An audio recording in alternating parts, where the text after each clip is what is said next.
mega showdown across the country. No one would have wanted it.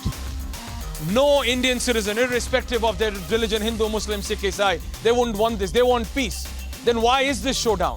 Why is this showdown today where you have loudspeaker becoming a bone of contention and leading to riots?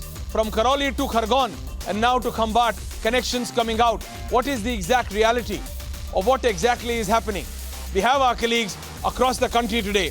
We saw the Mumra PFI leader coming out and using the terminology, छेड़ोगे तो छोड़ेंगे नहीं. An FIR has been registered against this man. But then again, what is the situation across the country? We have our reporters across the nation today. Let's go to Himanshu first. Himanshu, आप कहाँ हैं अभी और क्या हो रहा है वहाँ, क्या माहौल है हिमांशु?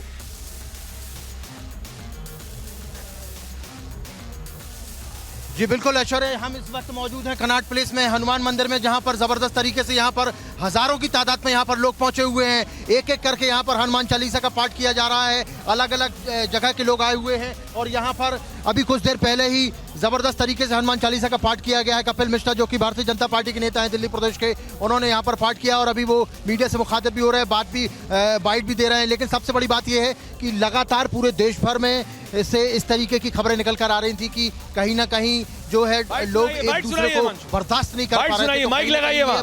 पूरे देश भर में जितने भी बड़े बड़े नेता हैं, बाइट सुनाइए. कपिल मिश्रा के पास जाइए, कपिल मिश्रा के पास जाइए, आप बाइट सुनाइए. जो ये चाहते हैं कि माँ भारती के शत्रु को कोई ना कोई हानि पहुंचा सके, इसीलिए आज हम सब लोग यहाँ इकट्ठे हुए हैं और यहाँ पर हनुमान जी से प्रार्थना कर रहे हैं मोदी जी के स्वास्थ्य की और सुरक्षा की रक्षा के लिए और देश की रक्षा के लिए. जो लोग ये कह रहे थे कि अगर छेड़ोगे तो छोड़ेंगे नहीं पीएफआई वाले, को क्या यहाँ से बयान देंगे? देखिए, पीएफआई एक आतंकवादी संगठन है.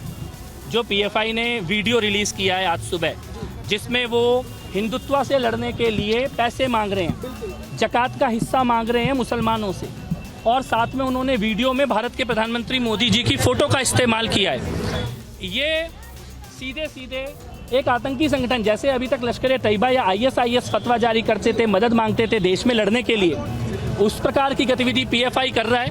पीएफआई ऑन रिकॉर्ड दिल्ली के दंगों में शामिल रहा है. पीएफआई मैसूर में 12 लोगों की हत्या में पीएफआई का हाथ है. केरल में हिंदुओं की हत्या में पीएफआई का हाथ है. केरल से कर्नाटक और यहाँ दिल्ली तक, और पीएफआई के जिस प्रकार की गतिविधियाँ हो रही हैं, ये सिमी का ही दूसरा बेटा समझ लो पीएफआई को. और इसीलिए पीएफआई को एक आतंकवादी संगठन के रूप में बैन होना चाहिए. पीएफआई को जो भी लोग फंडिंग करते हैं, आइडियोलॉजिकल सपोर्ट करते हैं, उनको भी जेल के अंदर होना चाहिए, जेल के बाहर उनकी जगह नहीं. राज ठाकरे ने मुंबई में प्रयास किया, क्या दिल्ली के अंदर भी बैन कराएंगे लाउडस्पीकर? कई राज्यों में सरकार है, दिल्ली के अंदर आप कह रहे हैं कि बैन होने की नहीं, लाउड स्पीकर बंद कराने की बात नहीं करी मैंने. हमने ये कहा है कि लाउड स्पीकर बजेगा तो सबका बजेगा. धर्मनिरपेक्ष देश है, सभी नागरिकों को समान अधिकार है. तो लाउड स्पीकर अगर बजेगा तो लाउड स्पीकर सबका बजेगा, और नहीं बजेगा तो सुप्रीम कोर्ट की गाइडलाइन स्पष्ट है. हम सबको सुप्रीम कोर्ट के निर्देशों का, उनकी गाइडलाइन का पालन करते हुए, और अब तो देखो मोबाइल टेक्नोलॉजी का ज़माना है, ऐप का ज़माना है.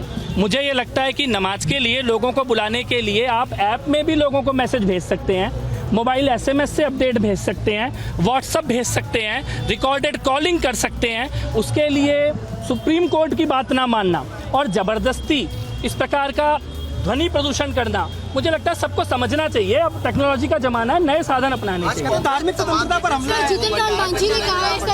हनुमान जयंती का पाठ हो रहा है और हनुमान चालीसा का पाठ जो है कांग्रेस करती नजर आ रही है. यहाँ राजस्थान में भी नजर आया और दिल्ली में केजरीवाल ने भी किया. सर, और सोनिया गांधी जी की तरफ से ये आर्टिकल भी लिखा गया, उसमें कहा है कि बीजेपी जो है. नहीं, सोनिया गांधी जी ने आर्टिकल नहीं लिखा, सोनिया गांधी जी ने साइन किए होंगे आर्टिकल पे. सोनिया गांधी जी आर्टिकल लिख पाएँ, इतना बोल पाएँ, ऐसा पिछले 2 दशकों में इस देश ने देखा नहीं है. लेकिन मैं ये ज़रूर कहना चाहता हूँ कि जो उस आर्टिकल में लिखा है देश के बारे में, वैसा देश का माहौल था 1984 में था. वैसा देश का माहौल था जब दिल्ली की सड़कों पे कत्लेआम हो रहा था सिख भाइयों का, तब था देश का ये माहौल. मुझे लगता है सोनिया गांधी जी की नींद तो खुली है, लेकिन 30 साल के बाद खुली है. 1984 में जो उन्हें बोलना चाहिए था वो आज बोल रही हैं. सर, जीतन राम मांझी ने बोला है कि राम में केवल पात्रों में से, उसको लेकर के क्या कहेंगे? कांग्रेस कर रही है और उस पर क्या कहना? नहीं, ठीक है, कांग्रेस पार्टी को सद्बुद्धि की आवश्यकता है और हुकूमती निवार, देखिए एक सेकंड, हनुमान चालीसा में बड़ा स्पष्ट आता है कुमति निवार सुमति के संगी। तो कुमति निवार की कोशिश अगर कांग्रेस पार्टी कर रही है तो इसका स्वागत करना चाहिए। और मुझे लगता है कि हनुमान जी ने अगर उनकी प्रार्थना सुनी तो गांधी परिवार को वो लोग बाहर कर देंगे अपनी पार्टी से। सुंदरकांड का पाठ किया है, क्या कहेंगे आम आदमी पार्टी? आपके मंदिर पे देखिए अरविंद केजरीवाल जी सुंदरकांड या हिंदू या इस प्रकार की बात जब भी करें, उस राम भक्त का सभी का स्वागत है, लेकिन ये उनकी घर वापसी मानी जाएगी।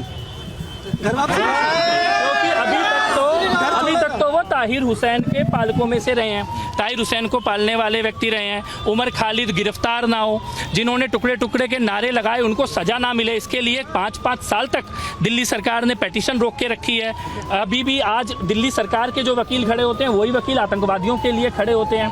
तो अगर अब वो हिंदू धर्म में अपनी वापसी करना चाहते हैं सुंदरकांड पढ़ के तो वापसी करें, लेकिन फिर आतंकवादियों के खिलाफ भी बोलना होगा। जीतन राम मांझी ने कहा है कि राम केवल महाकाव्यों में है, उनका कोई अस्तित्व नहीं। उनके नाम में ही राम का अस्तित्व है। जीतन राम मांझी, उनके तो नाम में ही राम का अस्तित्व है।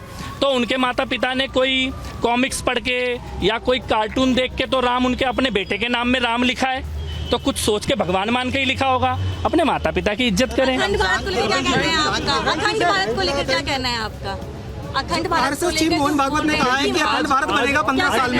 Loud speaker, counter loud speaker को लेकर क्या मैसेज आप देना चाहेंगे मुस्लिम कम्युनिटी में? नहीं, कोई काउंटर लाउड स्पीकर नहीं है। देखिए मैं फिर से कह रहा हूँ, आधुनिक जमाना है, टेक्नोलॉजी का जमाना है। एक जमाना था आपको नमाज के लिए लोगों को बुलाना होता था, लोगों के पास घड़ी नहीं होती थी, मोबाइल नहीं होता था, तो आप उधर चिल्ला के बोलते थे आ जाओ भाई आ जाओ, नमाज का टाइम हो गया। जितनी जोर से चिल्ला सके उतनी जोर से बुलाए। अभी तो टेक्नोलॉजी है ना, सब पे मोबाइल है, आप ऐप बना लो, ऐप में अलार्म बज जाए, मोबाइल में मैसेज चला जाए, वीडियो कॉल चली जाए। अब उसकी अच्छा फिर सुप्रीम कोर्ट ने मना किया है, ऐसा तो नहीं हम कोई जिद्द कर रहे हैं, कोई जबरदस्ती कर रहे हैं। आप भारत के सुप्रीम कोर्ट की मानिए, और भारत में नहीं दुनिया के जो पूरी तरह मुस्लिम गणराज्य हैं, जहाँ मुस्लिम शासन है, जहाँ पे शरिया भी चलता है, वहाँ भी मस्जिदों में अजान नहीं हो रही है, उन्होंने भी लाउड स्पीकर बंद कर दिया। तो मुझे लगता है पर्यावरण को ध्यान में रखते हुए, लोगों की सुविधा को ध्यान में रखते हुए बंद कर देना चाहिए।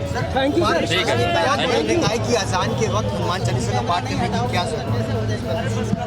नहीं, अजान के वक्त हनुमान चालीसा का पाठ नहीं होता। हनुमान चालीसा का पाठ हनुमान चालीसा के वक्त होता है, उस वक्त अजान की क्या जरूरत है? हमारे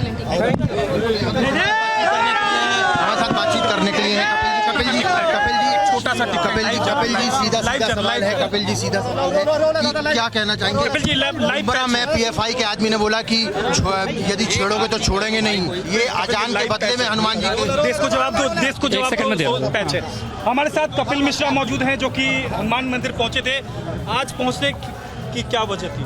आज तो हनुमान मंदिर आने का दिन ही है। आज तो वो भी हनुमान मंदिर आ रहे हैं जिन्होंने कभी हनुमान जी का नाम नहीं लिया।